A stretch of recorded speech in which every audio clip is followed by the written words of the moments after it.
사랑하는 초업제교회 성도 여러분, 유튜브 시청자, 구독자 성도님 여러분 반갑습니다. 김정비 목사입니다.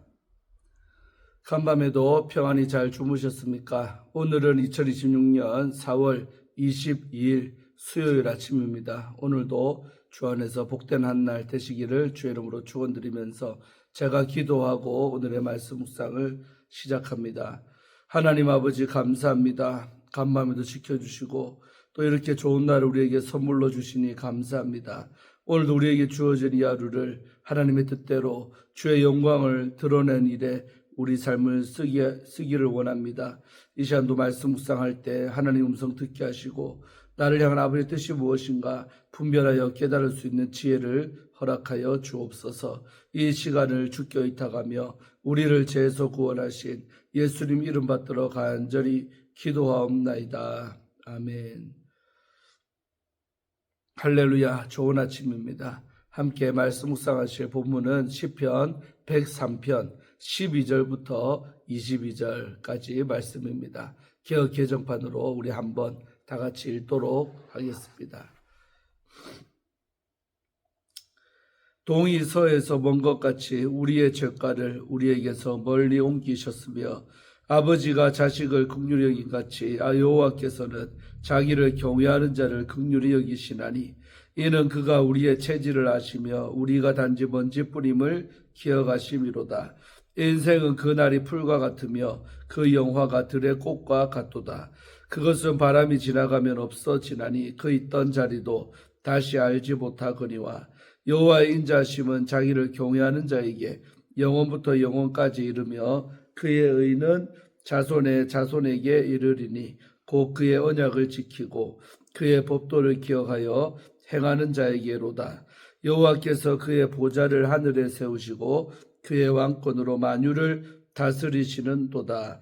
능력이 있어 여호와의 말씀을 행하며 그의 말씀의 소리를 듣는 여호와의 천사들이여 여호와를 송축하라. 그에게 수종들며 그의 뜻을 행하는 모든 정군이여 여호와를 송축하라. 여호와의 지으심을 받고 그가 다스리시는 모든 곳에 있는 너희여 여호와를 송축하라. 내 영혼아 여호와를 송축하라. 아멘. 네, 오늘 본문 말씀 먼저 주의할 때 은혜 받으시기를 바랍니다. 자, 오늘 12절부터 14절 석절의 말씀은 백성을 긍휼히 여기시는 하나님이 나오고 있습니다. 12절은 하나님의 은혜를 공간의 범주로 형상화해 이해하도록 이끌고 있습니다. 동이 서에서 먼 것 같이라는 표현은 시간을 눈에 보이는 거리로 표현해 죄사함의 완전성을 드러내는 방식입니다. 이는 아사셀 염소를 사람들이 접근할 수 없는 곳으로 보내 죄를 제거하는 의식과 맞닿아 있으며 공간을 분리함으로써 용서의 완전성을 강조합니다. 하나님은 회개한 백성의 죄를 그들로부터 완전히 격리해 제거하십니다. 하나님의 용서는 죄와 벌의 연관성을 끊어내는 결정으로 나타납니다. 시인은 이 이미지를 통해 하나님의 사면이 기억의 유보가 아니라 관계의 새 출발이라는 고백을 이끌어냅니다. 13절은 하나님의 긍휼을 아버지가 자녀를 대하는 관계적인 이미지로 풀어내며 용서를 부모와 자녀의 관계를 통해 설명함으로써 하나님이 베푸시는 용서를 완전하게 이해하게 합니다. 긍휼은 자녀의 연약함을 외면하지 않는 부모의 공감과 책임에서 비롯됩니다. 이처럼 하나님을 경외하는 자들은 심판의 대상이기보다 돌봄과 보호 안에 있는 자녀의 자리에 놓이게 됩니다. 이렇듯 하나님의 통치는 하나님과 백성의 친밀한 관계 속에서 이루어집니다. 14절은 하나님의 긍휼이 인간에 대한 정확한 인식의 근거에 있음을 밝힙니다. 체질, 우리 에체르라고 하는데 체질은 하나님의 손에 의해 지어진 형상과 구조를 가리키며 인간이 창조주 앞에 선 존재임을 전제합니다. 하나님이 이를 아신다, 야다라고 하는데 아신다는 것은 인간의 한계와 연약함을 꿰뚫는 관계적인 인식을 뜻합니다. 평행을 이루는 표현인 먼지, 아파르는 인간의 연약함과 덧없음을 강조하며 스스로를 지탱할 능력이 없음을 드러냅니다. 바로 이 지점에서 하나님의 심판은 연기되고 긍휼이 시작됩니다. 즉 하나님의 용서는 인간의 연약함을 아시는 그분의 기억에서 비롯됩니다. 자, 다음으로 15절과 16절 두 절의 말씀은 인간의 유한함을 기억하시는 하나님이 나오고 있습니다. 15절은 인생을 풀과 들꽃에 비교를 해 인간의 존재가 짧고 연약함을 집약적으로 드러냅니다. 이는 시편 90편과 연결되어 영원하신 하나님 앞에서 인간의 시간, 즉 인간의 유한성을 정직하게 인식시킵니다. 궁극적으로 이러한 유한성의 강조는 인간을 하나님의 지속되는 인애에 의지하도록 이끄는 신앙의 토대를 형성합니다. 16절은 인간 존재의 연약함이 내적 한계에 그치지 않고 바람과 같은 외부의 힘 앞에서 무력해지는 현실로까지 확장됨을 보여줍니다. 이는 인간을 비하하려는 진술이 아니라 삶이 언제든 흔들릴 수 있음을 직시하게 하는 신학적 현실 인식입니다. 시인은 이러한 고백을 통해서 인간의 안전이 자신의 능력이 있지 않고 하나님의 기억과 긍휼에 달려 있음을 암시합니다. 자, 다음으로 17절과 18절 두 절의 말씀은 경외자에게 인애를 베푸시는 하나님이 나오고 있습니다. 17절은 인간의 덧없음과 대조적으로 하나님의 인자심이 시간을 넘어 지속됨을 선포합니다. 이 인애는 하나님을 경외하는 자들에게 관계적으로 주어지는 은혜로 제시가 됩니다. 시인은 인간의 유한성을 극복할 수 있는 유일한 근거를 하나님의 영원한 인애에서 찾습니다. 또한 하나님의 의는 개인을 넘어서 다음 세대까지 이어지며 삶의 연속성을 보장합니다. 18절은 하나님을 경외하는 자가 어떤 삶을 사는지를 말합니다. 경외는 추상적인 감정이 아닙니다. 하나님과 맺은 언약을 지키려는 삶의 태도에서 나타납니다. 특히 하나님의 법도를 기억한다라는 표현은 말씀을 삶 속에서 실천으로 드러내는 신앙을 가리킵니다. 시인은 경외를 관계의 지속성과 책임으로 이해를 하며 믿음의 일상의 선택 속에서 확인됨을 강조합니다. 이로써 하나님의 인자심은 언약 안에서 살아가는 이들의 삶을 지속시키고 이끄는 힘으로 드러납니다. 19절부터 22절까지 말씀은 하나님의 우주적인 주권이 나오고 있습니다. 19절은 하나님의 통치가 만유를 포괄하는 절대 왕권임을 선언합니다. 보좌를 하늘에 세우다라는 표현은 하나님의 통치가 이미 확고히 확립된 상태임을 드러내며 그 누구도 침범할 수 없는 주권의 안전성을 강조합니다. 이는 고대 근동의 신화처럼 전투를 통해 왕권을 쟁취하는 모습과 달리 하나님이 본질적으로 왕이심을 분명하게 합니다. 하나님의 왕권은 존재 자체에서 비롯됩니다. 이 본문은 모든 피조세계가 이미 하나님의 주권적인 다스림 속에 놓여 있으며 그 통치가 인간의 역사와 또 현실을 넘어 전 전제 영역을 질서 있게 포괄함을 고백합니다. 20절은 하나님의 통치가 말씀을 수행하는 하늘의 사자들을 통해 실현됨을 드러냅니다. 천사들은 능력을 지닌 존재지만 그 능력은 자율적인 힘이 아니라 하나님의 말씀을 듣고 행하는 순종 안에서 규정이 됩니다. 특히 말씀의 소리를 듣는다라는 표현은 청종의 질서를 강조하며 하나님의 통치는 말씀이 먼저 제시되고 실행이 뒤따르는 구조임을 보여주고 있습니다. 이들은 왕의 명령을 수행하는 하늘 궁정의 봉사자들로서 하나님의 주권을 가시적으로 증언을 합니다. 따라서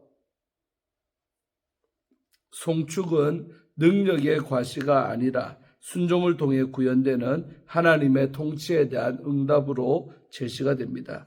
21절은 하나님의 통치가 모든 천군에 의해 질서 있게 수행됨을 보여줍니다. 천군들은 하나님의 뜻을 섬기며 실행하는 통치의 봉사자들로 묘사가 됩니다.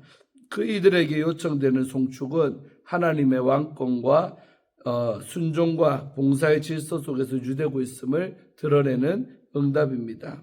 22절은 하나님의 통치가 총체적으로 미치는 범위를 선포하며 하늘의 천군에서부터 땅의 모든 피조물에 이르기까지 창조 전체를 찬양으로 소환합니다. 여기서 하나님은 모든 존재의 근원이신 창조주로 분명히 드러납니다. 그의 주권이 미치지 않는 영역은 존재하지 않습니다. 이러한 보편적인 찬양 요청은 하나님의 통치가 질서와 관계 속에서 이미 확립되어 있음을 전제합니다. 마지막 행은 서두로 되돌아가지만 이는 단순한 반복이 아닙니다. 죄와 유한성을 직면하고 하나님의 긍휼과 통치를 경험한 후에 더 깊어진 인식과 체험의 자리에서 새롭게 하나님께 드리는 찬양입니다. 아멘. 주회를 마쳤고요. 영원한 인자와 통치 앞에 선 예배자라는 주제를 갖고 말씀 묵상할 때 은혜 받으시기를 바랍니다.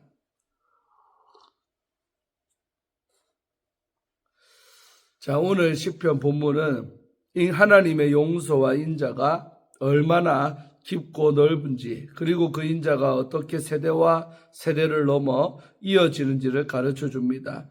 풀과 꽃 같은 짧은 인생을 사는 성도는 영원한 인자와 통치 앞에서 어떤 마음으로 예배하며 살아가야 할까요? 먼저 하나님의 긍휼 앞에 겸손히 엎드리는 예배자가 되어야 합니다. 12절에서 시인은 동이서에서 먼 것 같이 하나님이 우리의 죄를 멀리 옮기셨다라고 고백하고 있습니다. 하나님이 이렇게 하시는 이유는 자녀를 향한 아버지의 마음 때문이죠. 그렇기에 이 용서는 변하지 않는 아버지의 마음에 따라 영원까지 이어지는 용서입니다. 또한 하나님은 사람이 먼지같이 연약하고 덧없는 존재임을 아십니다. 14절이죠.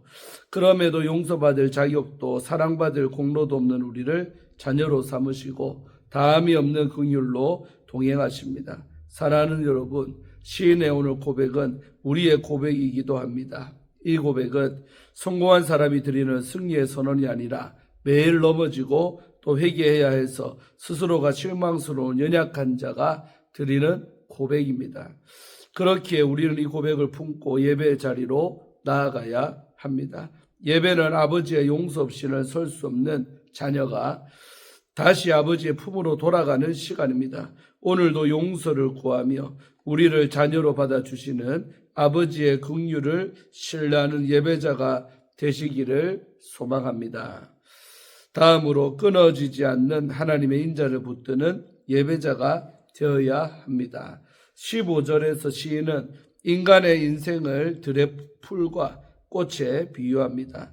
바람이 한번 지나가면 흔적도 없이 사라지는 들꽃처럼 인간의 영광과 성취도 순식간에 지나가 버립니다. 그러나 바로 그 허무한 가운데서 여호와의 인자가 하나님을 경외하는 이들 위해 영원부터 영원까지 머문다라고 선포하고 있습니다.